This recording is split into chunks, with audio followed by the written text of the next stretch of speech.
the T'Challa as Star-Lord episode. I was really excited for this. Obviously, Chadwick's last big appearance in the MCU, sadly. I love the tribute. I not gonna lie, shed a tear. He gave it his all in this episode. With everything he does, he was great. But Alex, what were your overall thoughts on the second episode of What If? I loved it. I thought Thanos in this episode was a surprise. But yeah, I love this movie. I love this episode. I thought it was a great encapsulation of the what if. It's a very strange what if of very weird of T'Challa becoming Star-Lord. I wish we would have gotten inverse of then what would happen if Peter Quill became Black Panther or the King of Wakanda, which it would have definitely been weird. Very very winked at by fans, like, I don't think that works, but this episode was good. A lot of good callbacks, a lot of good actors returning for these roles. Again, Thanos coming back, Ego coming back, the whole Black Order, like, never would have thought that, but no, they all did. They all came back. The only person who didn't come back, and even though didn't come back, still sounded like him, was Drax, as with Batista. Yeah, right. But it still sounded like him to a degree, so. Yeah. Obviously, Josh Brolin did Thanos. Who plays Yondu? Michael is a Roker? I don't know. I think his last name is Roker. So. Obviously, Chadwick as T'Challa. But yeah, I agree with you. Overall, I probably like this episode more than the first one.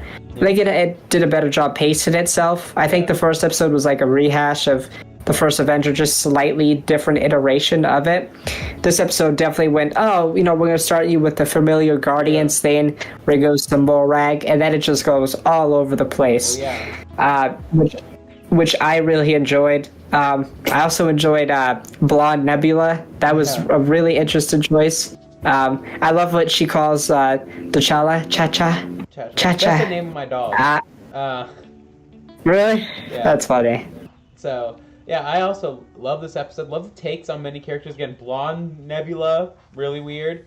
Also, it's something that I was pointed out to on TikTok was if you actually look at T'Challa's Star-Lord helmet, it looks somewhat like the Black Panther helmet.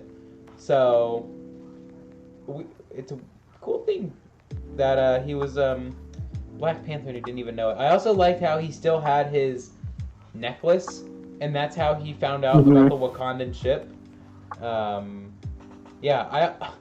Something that I will say, and it's a very, very niche meh or good for me.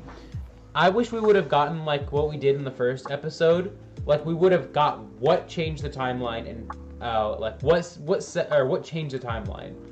Like with episode 1, when Peggy decided not to go into the room, the Watcher said, and that is what changed history. I wish we would have got that with this episode.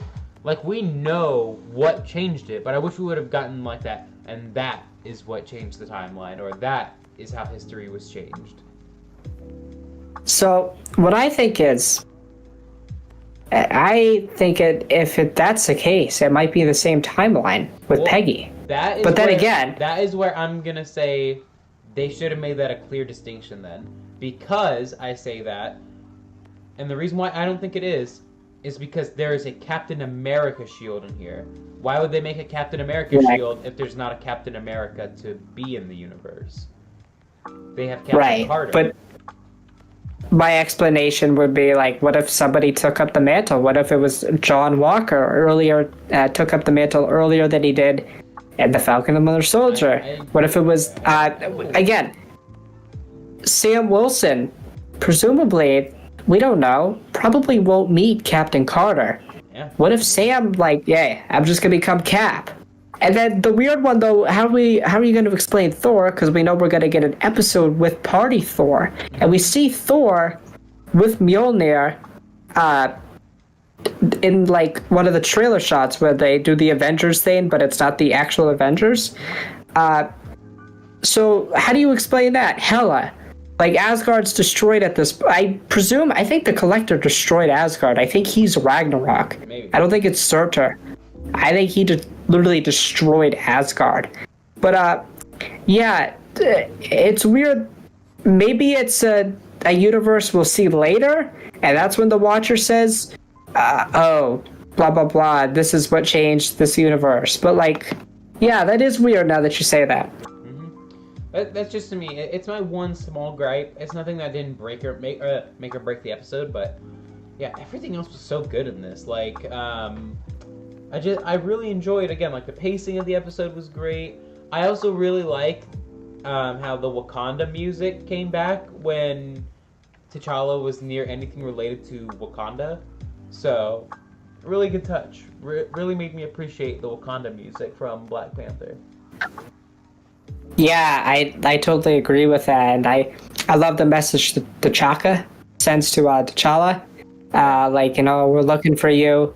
And it's really funny to me because I think this episode also perfectly encapsulates like the character of T'Challa. I was very compassionate, and that his compassion, if in the MCU he were to go to the galaxy as a whole, he probably would have stopped catastrophic events like Thanos snapping away the universe. Actually, when I watched the episode early in the morning and I heard it, I'm like, did I hear that right? Did I just hear that he stopped Thanos with a simple conversation? And I see Thanos' arm. I'm like, what are they doing? And I will say, I liked Thanos in this. It felt a little quirky, but I don't mind that. It felt weird. It was funny. I enjoyed it. I like how the entire episode he's trying to justify murder or genocide. He's like, right. Well, it'd be random, but efficient. Yeah. Love him. Love him in this movie. I dare say, I like him more in this movie, or in this episode, more than Endgame. Endgame he felt a little bland, but... Well, yeah, because now in that one, he felt like bad guy who wants to do bad thing. Right, yeah. Infinity War, different story. He was bad guy. Right. He's bad guy who saw bad things and wanted to make things better in a very, very, very, very twisted way. He was just funny. Like, it's weird to like and Brolin doing the voice too. I'm like, uh-oh. And then it's just like, it's a weird good guy Thanos, and I'm like, I just can't see this. It's like seeing a good guy Palpatine, like him as Sidious. That's kind of hard to see, and like funny, a good guy Vader. Like, you know how many times like he references that he's the Mad Titan Thanos? All the time in this episode, dude. All the time. It's great. Like Nebula says you're crazy, and he's like, no, I'm mad. Yeah. It's great. I was also thinking like and I love his Ravager outfit. Yes. I think it looks so cool. I also think it's weird. And I also want to ask you, do you think then in this universe, with this own what if thing, do you think we're going to see Gamora go for the Infinity Stones instead? I don't know about that, but I do think she is like the Thanos of this universe, because we see in the poster... we already know right. That's how she's marketed, is Gamora as Thanos. Right, that's what I was gonna say, because we see her like with Thanos' armor. So let me ask you. One of the rumored episodes is Gamora going after Tony Stark, which is really interesting. But yeah, go ahead and ask a question. I was gonna ask, like, do you think that shot where they cut to, I think it's T'Challa and Gamora, posing as the Avengers, do you think that could be their little Avengers moments, but as like good and bad guy? Because like, let me ask you, do you think Gamora's gonna be a good person or a bad person? Like, she's taking the place of Thanos.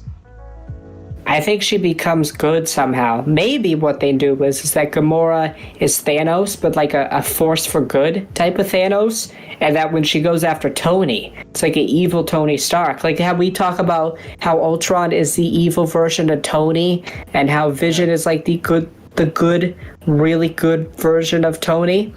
I think that with the multiverse, they can explore that idea of that there's really evil, like Ultron level evil Tonys, and then really good Vision, like good people like Vision Tony Stark. So maybe that's the way they go. But Gamora at some point, and I think that these group of characters are going to be somewhat of like the Guardians of the Multiverse, where like a crazy multiversal threat, like Vision as Ultron, comes after him, tries to conquer universes. Maybe. That's what I think. That's where I think it's going.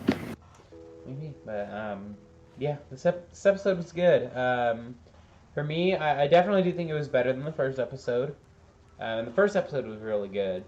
So I'd probably give this 8 out of 10.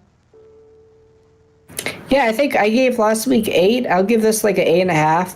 I also like how heartfelt it was, the conversations between Yondu and T'Challa, them going back home to Wakanda.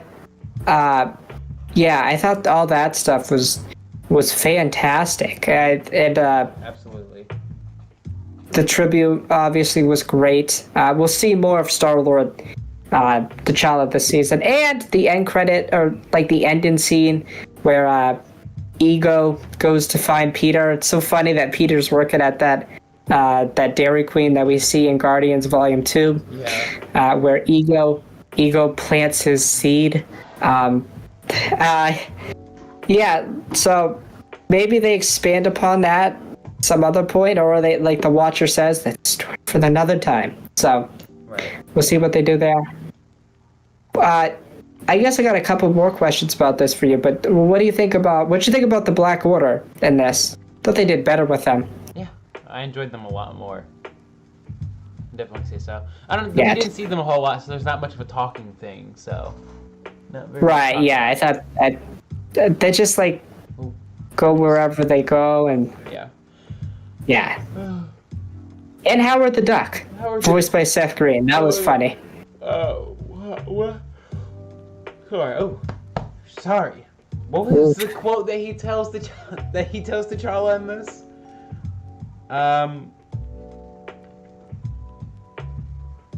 Isn't it whenever you're out of luck, find the... Yeah.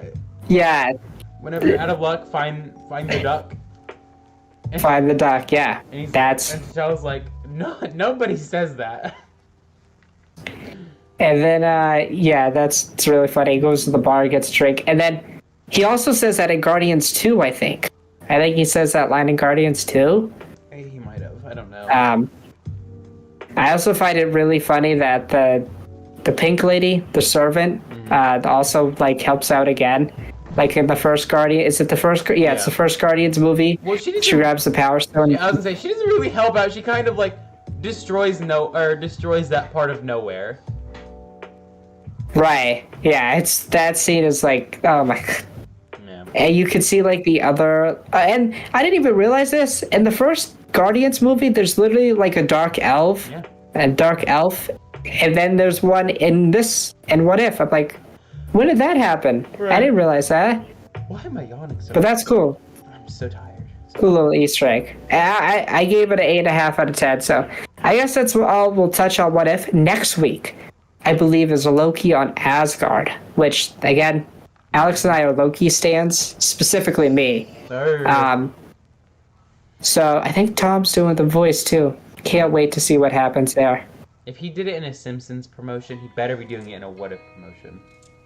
I think he is. Tom loves playing Loki. Oh yeah. So yeah.